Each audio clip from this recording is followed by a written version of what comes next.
Wait, hang on a sec. This is not my apartment. Well, I said all 82, and I meant all 82, so here we go.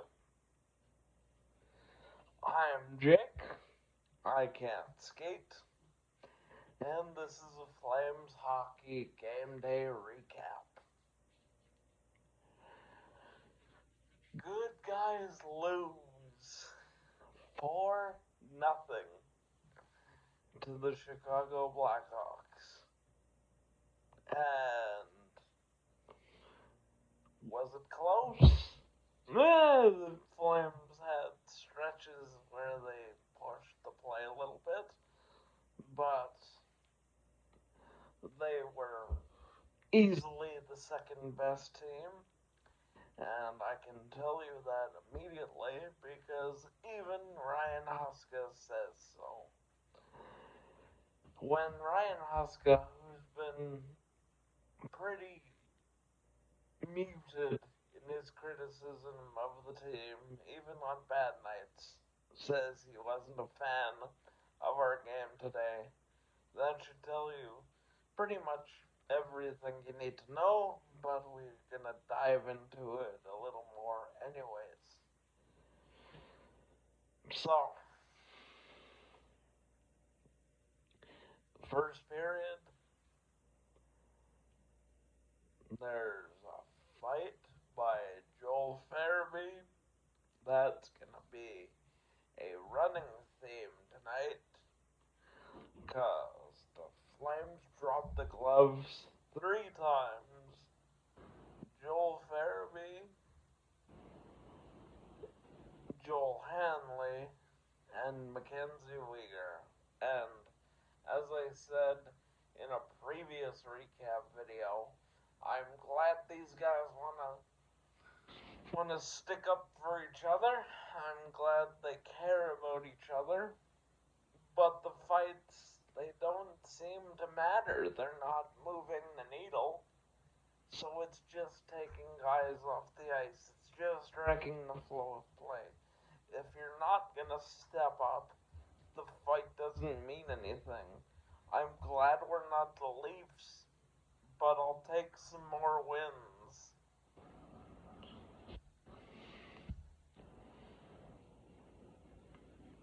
And God, our special teams just are struggling. The first goal against yesterday is a well-moved puck by the Blackhawks, yes, but power plays look so much easier against us. The new penalty kill that the coaches wanted so much coming into the season has not been helping. Tyler Bertuzzi scores, and it's 1-0 after 1. And the next 3 goals by Tyler Bertuzzi again, by Andrei Burakovsky, and by Connor Bedard, who was excellent in the game with 4 points and looked truly elite against a struggling Flames roster. Were all of our own making, every single one of them. I feel so bad for Dustin Wolf because so many of the chances he faces are clear-cut, odd-man rushes that are off bad pinches or horrible offensive zone turnovers. Goal number 2, terrible pinch at the offensive blue line. Nobody back, 2-on-1, scores. Goal number 3, terrible pinch at the offensive blue line by Joel Hanley.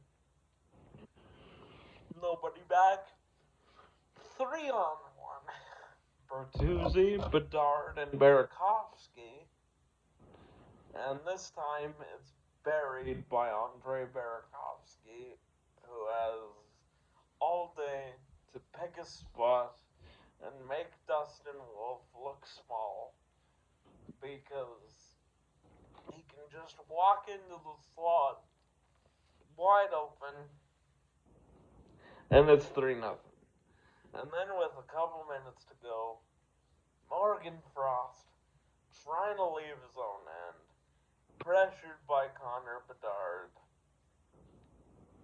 gives it away for a clear-cut breakaway for a very skilled player from the blue line in.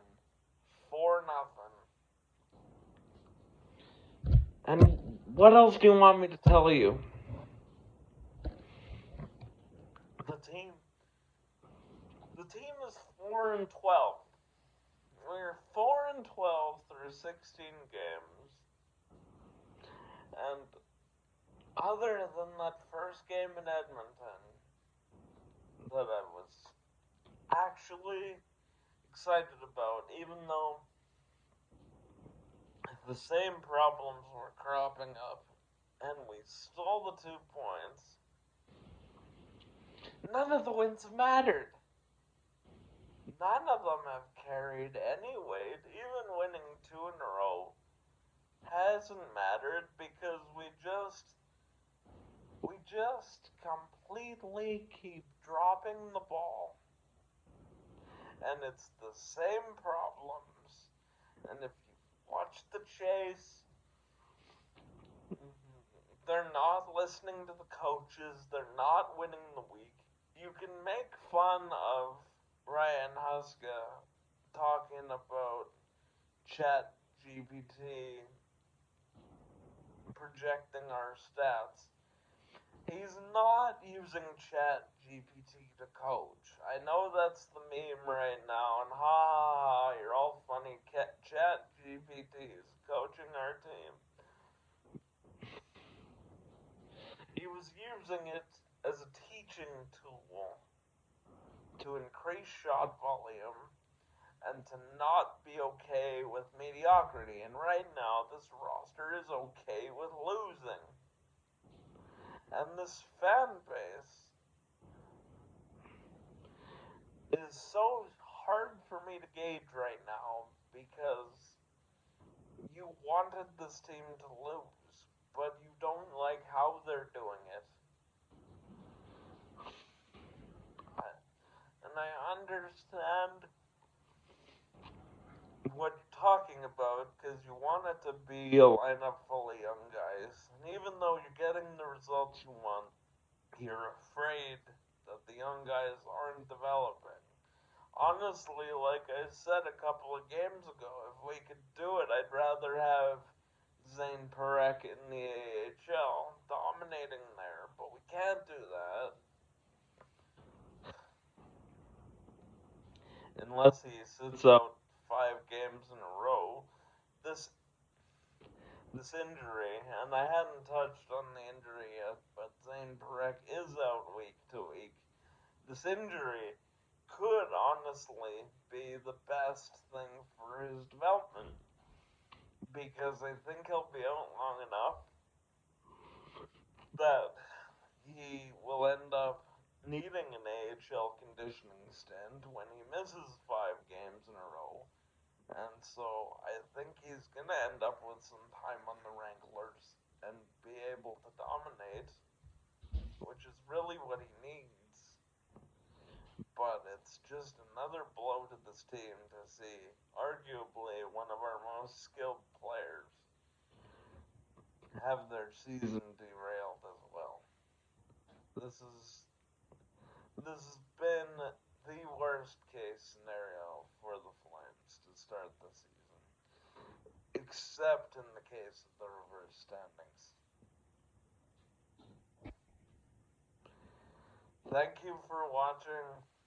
Do all the YouTube things. Like, share, and subscribe. I'll be back in the usual set for the next game. I'll be home from Innisfail And we'll have another one to talk about and see how this injury to Perek progresses. And as always, go Flames.